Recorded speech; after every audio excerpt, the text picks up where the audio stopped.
तो दोस्तों इस तरीके का आपके सामने इंटरफेस आने वाला है। इस इंटरफेस को आप देख लीजिए बहुत ध्यान से। इसमें सबसे पहले आपको मैं बता देता हूँ कि लास्ट डेट है 31 जनवरी अप्लाई करने की, और आप वीडियो को पूरा देखें बिना स्किप किए, जिससे कि आपको फॉर्म में कोई गलती आपके द्वारा ना हो। ठीक है, आप वीडियो इसलिए ज़्यादातर लोग देखते हैं कि कहीं वो कोई फॉर्म में गलती तो नहीं कर रहे। तो मैं आपको ये चीज़ बोल दूं कि आप फॉर्म को किस तरह से भरना है बिना स्किप किए देखें, क्योंकि छोटी छोटी चीज़ें कई बार हम स्किप कर देते हैं और वो ही हमें आगे जाके फॉर्म में गलती करने का कारण बन जाती है। तो दोस्तों अब मैं आपको बताने वाला हूँ, जो एक सर्टिफिकेट फॉर्म होता है, जो सर्टिफिकेट हमें मिलता है वो हमें अपना कॉलेज के हेड मास्टर से फिल कराना होता है। तो दोस्तों सर्टिफिकेट हमारा ये रहा। इस तरीके का आपको सर्टिफिकेट मिलेगा। आपको इसका प्रिंट आउट ले लेना है, और इसका प्रिंट आउट लेके आपको ये अपना प्रिंट आउट लेकर अपने स्कूल जाना है, जहाँ पर भी आपका बच्चा या जिसका भी आप फॉर्म भर रहे हो उस कैंडिडेट का। तो इधर देखने को आपको मिल जाएगा राइट साइड में एफिक्स पासपोर्ट साइज फोटो, यहाँ फोटो लगा दीजिएगा। बाकी आपको ये पूरा फॉर्म कंप्लीट आपके स्कूल वाले ही भर के देंगे, आपको ज़्यादा इसमें परेशान होने की ज़रूरत नहीं है। और जो सबसे ज़्यादा इंपॉर्टेंट चीज़ें रहती हैं वो मैं आपको बता देता हूँ क्या है। ये इधर दे रखा है, इन्होंने जो class 3rd class 4th class 5th का जो इन्होंने इधर ब्यौरा मांगा है, सबसे ज़्यादा इंपॉर्टेंट चीज़ें ये रहती हैं। तो ये सारी चीज़ों को आपको बिल्कुल भी टेंशन नहीं लेनी है, क्योंकि ये काम स्कूल वालों का है, वो इसको खुद से ही फिल करके देंगे। फिर नीचे स्क्रॉल डाउन करेंगे जैसे ही, और उसके बाद आपके लिए इंपॉर्टेंट चीज़ें रहती है लेफ्ट साइड में कैंडिडेट का सिग्नेचर, यानी कि जिनके लिए हम फॉर्म फिल कर रहे हैं, और नंबर 2 उनके पेरेंट का सिग्नेचर, मम्मी या पापा दोनों में से किसी का भी। ठीक है दोस्तों, तो ये चीज़ें आपके हाथ की हैं। और उसके बाद सबसे नीचे आप देख सकते हैं signature of head master with seal. तो जो आपके स्कूल के हेड मास्टर हैं उनके सिग्नेचर चाहिए और उनकी स्टैम्प के साथ। तो ये चीज़ बाकी सब काम उनका है, तो आपको इधर टेंशन लेने की जरूरत नहीं है। और अब हम बढ़ते हैं अपने फॉर्म की ओर। तो दोस्तों हमें सबसे पहले इधर आ जाना है। इधर आने के बाद हमसे पूछ रहा है कि आपने ऑलरेडी 22-23 में अपना नवोदय क्लास 6 का एग्जाम पास किया हुआ है। हमें इसको नो कर देना है। अगर आप इसको यस करेंगे तो आप इसमें लिखा आ जाएगा कि आप इसकी योग्य नहीं है, you are not eligible to apply. ठीक है, तो इस बात का आपको ध्यान रखना है।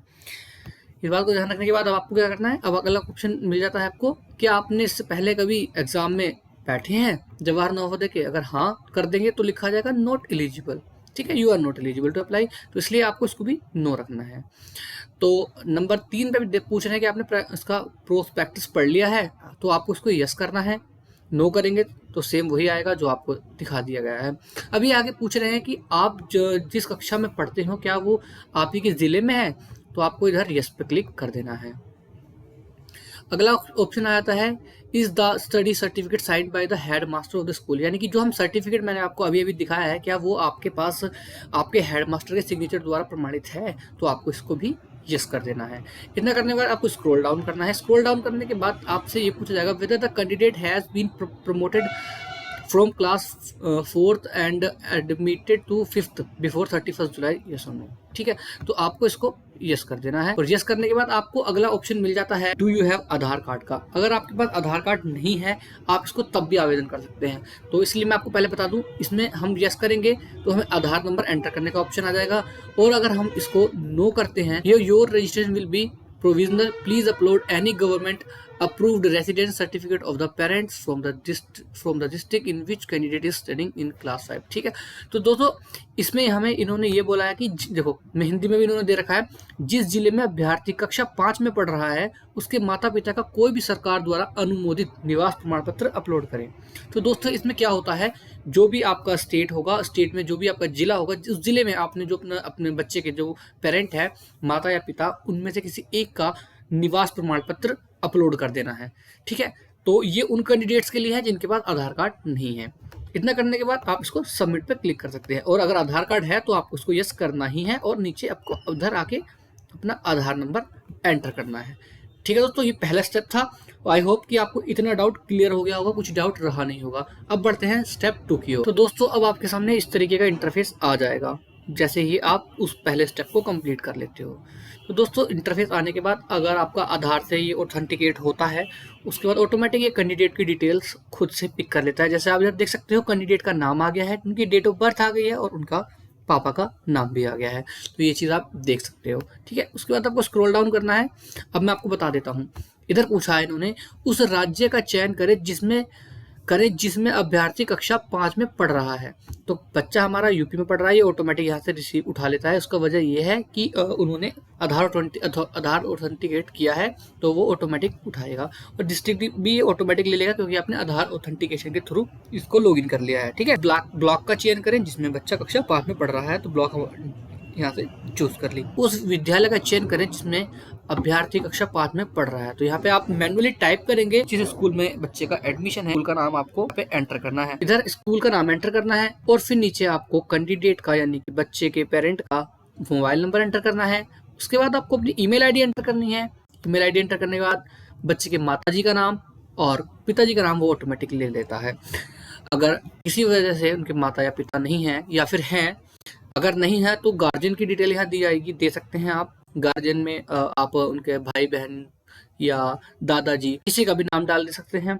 इधर उनका नाम डालने के बाद उनके सामने उनके साथ उनका क्या रिलेशन है आपको वो डालना है। उसके बाद अगला ऑप्शन आपको मिलता है आइडेंटिफिकेशन मार्क का, यानी कि कोई भी एक पहचान चिन्ह जो बच्चे के हो, तिल, चोट का निशान, कट मार्क, जला, कुछ भी एक ऐसा निशान जो बच्चे के बॉडी पे हो तो वो चाहिए। ठीक है, उसके बाद आपको स्क्रॉल डाउन करना है। स्क्रॉल डाउन करने के बाद आपको ये जेंडर ये ऑटोमेटिक ले लेता है, जैसे मैं आपको बता चुका हूँ सारी डिटेल। उसके बाद ये आपको कास्ट कैटेगरी का ऑप्शन मिल जाता है, जनरल, SC, ST, OBC, तो आपको अपने अकॉर्डिंग कास्ट कैटेगरी चूज कर लेनी है।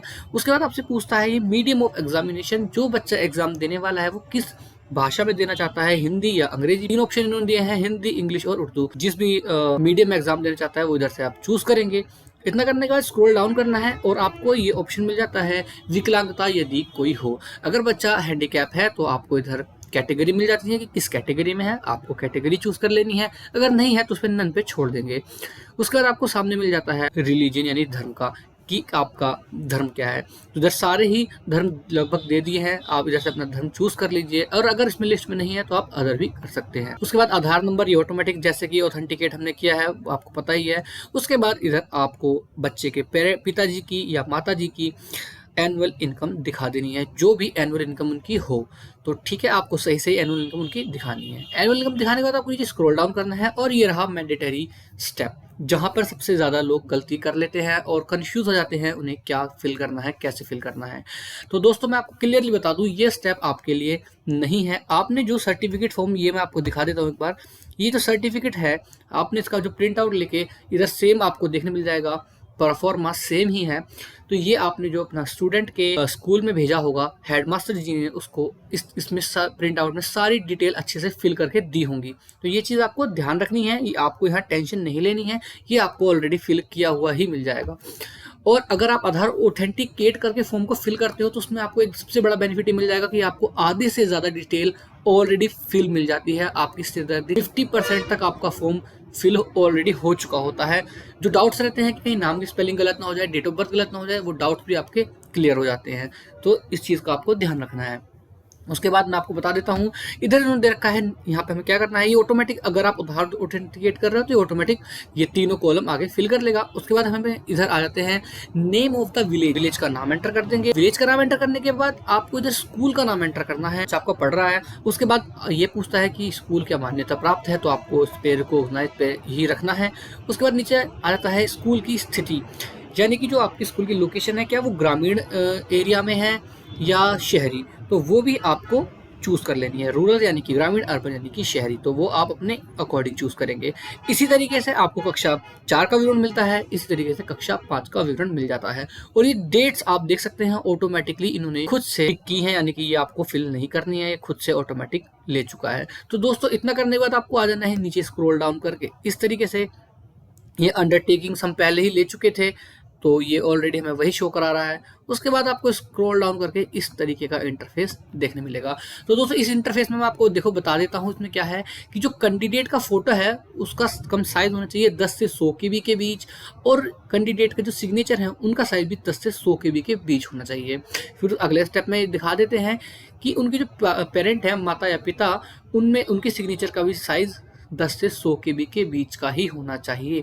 और इधर जो हम हेडमास्टर से जो प्रमाणित हमने किया है, वो जो सर्टिफिकेट हम, ये वाला सर्टिफिकेट मैं आपको एक बार दिखा देता हूँ। ये सर्टिफिकेट जो हम स्कूल से प्रमाणित करवा के लाए हैं, इस सर्टिफिकेट का साइज मिनिमम 50 केबी और मैक्सिमम 300 केबी के बीच में होना चाहिए। तो दोस्तों जैसे ही आप सबमिट और प्रीव्यू पे क्लिक करेंगे इस तरीके का आपके सामने इंटरफेस आ जाएगा। इधर रजिस्ट्रेशन प्रीव्यू लिखा हुआ है। आप इधर अपने फॉर्म को अच्छे तरीके से एक बार चेक कर लीजिए, क्योंकि इसके बाद आप कोई भी करेक्शन नहीं कर पाएंगे। तो इस चीज़ का आपको खास कर ध्यान रखना है कि आपके फॉर्म में कोई गलती ना हो। तो आप इस फॉर्म को यहाँ पे अच्छे से चेक करें। अगर फॉर्म में आपको कहीं स्पेलिंग की या किसी भी चीज़ की गलती लगती है, आप उसको बैक जाकर करेक्ट कर सकते हैं। इस तरीके से आप देखिए आपके सामने पूरा प्रिंट प्रीव्यू है। यह हमने पूरा फॉर्म को कम्प्लीटली फिल कर लिया है। यहाँ हमने कैंडिडेट के डॉक्यूमेंट जैसे कि मैंने आपको बताया था, बच्चे का फोटो, पिताजी का सिग्नेचर और बच्चे के सिग्नेचर और सर्टिफिकेट। और इधर आपको दो ऑप्शन मिल जाते हैं नीचे, एडिट और फाइनल सबमिट का। मतलब कि अगर आपके फॉर्म में कोई कमी है, जैसे कि मैंने आपको भी बताया, तो आपको एडिट पे क्लिक करके उसको करेक्ट कर लेना है। और अगर आपका फॉर्म सही है तो आपको नीचे दे रखा है फाइनल सबमिट, आपको इधर क्लिक करना है फाइनल सबमिट पे। और ये एक बात पूछेगा, no change in the partial will be permitted after final submission. तो आपको इधर ओके पे क्लिक कर देना है। जैसे ही आप ओके पे क्लिक करेंगे आपके सामने स्क्रीन पे लिखा आ जाएगा कॉन्ग्रेचुलेशंस। और उसके बाद आपको नीचे ऑप्शन दे दिया है इन्होंने, click here to print your registration form. आपको इधर क्लिक कर देना है। जैसे ही आप क्लिक करेंगे आपके सामने जो भी आपने फॉर्म फिल किया है पूरा आपकी स्क्रीन पर आपको सामने देखने को मिल जाता है। आप इधर देख सकते हैं नीचे सारा आपको डॉक्यूमेंट अपलोड भी मिल गए हैं। तो दोस्तों उम्मीद करता हूँ आपको समझ आया होगा कि किस तरीके से आपको इस फॉर्म को फिल करना है और क्या क्या चीज़ों का खास ध्यान रखना है। ये सारी चीज़ें आपको, मुझे उम्मीद है कि बहुत अच्छे से मैं आपको समझा पाया होऊंगा, तो आपको ये चीज़ क्लियर हुई होगी। अगर दोस्तों ये चीज़ें आपको क्लियर हुई हैं और वीडियो आपको पसंद आई है और बहुत अच्छे से आप इस चीज़ को समझ पाए हो, तो प्लीज़ वीडियो को लाइक ज़रूर कर देना। चैनल पर नए हो चैनल को सब्सक्राइब कर देना, साथ ही बेल आइकन प्रेस कर लेना आने वाली नोटिफिकेशंस के लिए। हम ऐसी फॉर्म फिलिंग की वीडियोस आपके लिए लाते रहते हैं। और अगली फॉर्म फिलिंग की वीडियोस आपको किन टॉपिक्स पर चाहिए वो आप नीचे हमें कमेंट करके बताएंगे, तो वो वीडियोस भी हम आपके लिए ज़रूर लाएंगे। और आप हमसे कोई पर्सनल क्वेश्चन या कुछ भी पूछना चाहते हैं तो उसके लिए आप हमें इंस्टाग्राम पे फॉलो कर सकते हैं। इंस्टाग्राम पे फॉलो करके आप हमें डीएम कर सकते हैं, आपको हम वहाँ पर भी रिप्लाई देते रहते हैं। तो आज की वीडियो इतना ही, मिलते हैं अगली वीडियो में, तब तक के लिए बाय, अपना ध्यान रखें।